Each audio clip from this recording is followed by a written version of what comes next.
हाल के दिनों में बिहार सरकार ने जातीय जनगणना किया, लेकिन जातीय जनगणना में भी कलवार समाज का कोई जाति कोड जो गिनती की है उसका खुलासा ही नहीं कर पा रहा है। हमें लगता है कि 50 लाख से ऊपर है। कि हमारा समाज कैसे मजबूत है, मेरा परिवार कैसे मजबूत है, मेरा भाई बंधु कैसे मजबूत है, इसके लिए हम लोग धरना प्रदर्शन के माध्यम से सरकार को आगाह करना चाहते हैं। करेंगे कि जो हमारे सदन के नेता हैं वो भी मुखर होकर के आवाज उठाने का काम करे, सरकार पर प्रेशर डालने का काम करे कि कलवार समाज को अति पिछड़ा वर्ग में शामिल किया जाए। नमस्कार, मैं हूं अर्पित कुमार और आप देख रहे हैं अर्पित रिपोर्ट। राज्य स्तरीय एक दिवसीय धरना दे रहे हैं कलवार समाज को अति पिछड़ा में शामिल कराने के लिए। तो क्या लगता है कि ये जो आपकी मांगे हैं, क्या कुछ प्रमुख मांगे हैं? कलवार समाज बिहार में जो 56 उपजातियां वाला वैश्य समाज है उसमें अग्रणी भूमिका निभाने का काम सब दिन करते रहा है, लेकिन हाल के दिनों में सामाजिक रूप से, आर्थिक रूप से, शैक्षणिक रूप से, राजनीतिक रूप से हाशिए पर चला गया है यह समाज। अभी हाल के दिनों में बिहार सरकार ने जातीय जनगणना किया, लेकिन जातीय जनगणना में भी कलवार समाज का कोई जाति कोड निर्धारित नहीं हो सका और यह भी निर्धारित नहीं हुआ कि कलवार समाज की आबादी बिहार में कितना है।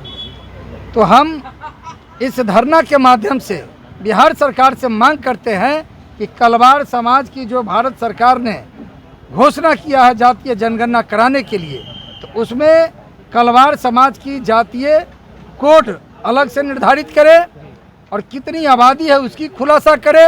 और बिहार में जिस तरह से हम सामाजिक, आर्थिक और शैक्षणिक, राजनीतिक रूप से हाशिए पर गए हैं, उसकी हमारे समाज के सर्वांगीण विकास के लिए अति पिछड़ा वर्ग में शामिल करने का काम करे। इसी के लिए आज हम लोग धरना पर बैठे हैं और इस धरना पर बैठने के पहले हमने अति पिछड़ा वर्ग आयोग में अपना प्रतिवेदन 11 सदस्यीय टीम मिलकर के देने का काम भी किया है कि जिस तरह से बंगाल सरकार ने कलवार समाज को अति पिछड़ा वर्ग में शामिल किया है, उसी तरह बिहार सरकार इस समाज को शामिल करने का काम करे। क्या बिहार में इसकी बात करें तो कितनी संख्या होगी आपका? अब संख्या तो सरकार जो गिनती की है उसका खुलासा ही नहीं कर पा रहा है। हमें लगता है कि 50 लाख से ऊपर है कलवार समाज अकेला बिहार में। इस बार जो जातीय गणना हुई है उसमें आपको शामिल किया गया है अलग से या सबके साथ? नहीं, सबके साथ है ना। यही तो इसी का तो मांग है हमारा कि हमारा कोड अलग से निर्धारित की जाए।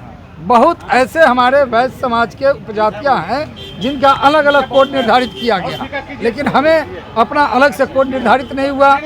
हमें पता नहीं चल रहा है कि हमारी आबादी कितनी है। हम गिनती में दिखना चाहते हैं, कलवार समाज बिहार में अपना संख्या दिखना चाहता है और जिस तरह से हम हाशिए पर जा रहे हैं, हमें सही से जो विकास होना चाहिए विकास नहीं हो पा रहे हैं। इन सब मांगों को लेकर के हम आज महाधरना पर बैठे हैं। चौधरी जी, क्या लगता है कि आपके आह्वान से समाज में जो आपके पूरे दुख हो पाएंगे? क्या लगता है कि समाज आज तो एक बुलावे पर मैं कोई पटना से बाहर नहीं गया, मैं कोई जिला का दौरा नहीं किया हूँ। ये जो साथी आए हैं सिर्फ हमारे फोन पर, हमारे व्हाट्सएप पर, दूरभाष पर लोगों ने इस डिमांड के लिए आए हैं कि कलवार समाज कोई पीके चौधरी का डिमांड नहीं है। कलवार समाज एक समूह है, एक जाति के लिए हमने इस बीड़ा को उठाने का काम किया है कि कलवार समाज का जिस तरह से आज मैंने पिछले पायदान की ओर जा रहा है, इसका विकासोन्मुख जो प्रगति है उसमें गिरावट हुआ है, इसलिए उसकी उन्नति, प्रगति और समग्र विकास हो, उसके लिए अति पिछड़ा वर्ग में बिहार सरकार शामिल करे।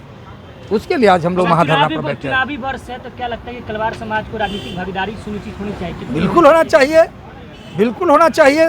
कलवार समाज हर जाति को अपना अपना अधिकार मांगने का इस लोकतंत्र में अधिकार है। कलवार समाज भी चाहता है कि हमारा भी आबादी के अनुकूल राजनीति में अपनी भागीदारी हो, सामाजिक भागीदारी हो, आर्थिक उन्नति और प्रगति हो, वो भी चाहता है। बिहार के दोनों सदनों की बात करें तो कहीं कोई आपके प्रतिनिधि है उसमें? कलवार समाज का एक प्रतिनिधि हैं हमारे। ऐसे तो 7 प्रतिनिधि हैं, 7 प्रतिनिधि हैं हमारे। 4 जो है सो विधानसभा में है और 3 विधान परिषद में हैं। क्या इसको लेकर के उन्होंने आवाज बुलंद किया था सदन में? अभी तक तो नहीं हम देख पाए हैं, लेकिन हमारे राष्ट्रीय वैश्य महासभा के राष्ट्रीय अध्यक्ष आदरणीय समीर महासेठ जी हैं। कलवार समाज नहीं, सौंडिक समाज से रहते हुए भी हमारे बिहार विधानसभा में शून्यकाल में तारांकित प्रश्न 2 बार उन्होंने उठाने का काम किया है कि कलवार को अति पिछड़ा वर्ग में शामिल करें। हम आग्रह और निवेदन जरूर करेंगे कि जो हमारे सदन के नेता हैं वो भी मुखर होकर के आवाज़ उठाने का काम करे, सरकार पर प्रेशर डालने का काम करे कि कलवार समाज को अति पिछड़ा वर्ग में शामिल किया जाए, और नहीं होने से भी उसकी सरकार पर बहुत खराब अंजाम इस पड़ेगा। मामले को लेकर समाज को अधिकार मिलना चाहिए, वो शायद नहीं मिल पा रहा है। समाज हमारा कमज़ोर है और हम महिलाओं के नेतृत्व करते आधी आबादी का हकदार है, और हम चाहते हैं कि हमारा समाज कैसे मजबूत हो, मेरा परिवार कैसे मजबूत हो, मेरा भाई बंधु कैसे मजबूत हो। इसके लिए हम लोग धरना प्रदर्शन के माध्यम से सरकार को आगाह करना चाहते हैं, अपने हकदारी लेना चाहते हैं और अति पिछड़ा में शीघ्र शामिल करें ताकि हमारा बाल बच्चा सबल हो, आगे बढ़े और हमें जीने का हक मिले। समाज को लेकर देखिए, वर्तमान परिस्थिति में जो आवश्यक है और हमारे समाज के लोगों के द्वारा कलवार ये समाज एक बराबर बैस का उपजाति है, मांग उठ रही है 56 उपजाति है बिहार कि में, इसे बैस। अति पिछड़ा जाति उसको में अग्रणी सम्मिलित भूमिका किया निभाने का काम कलवार ने किया है। हमारे साथ जो है पीके चौधरी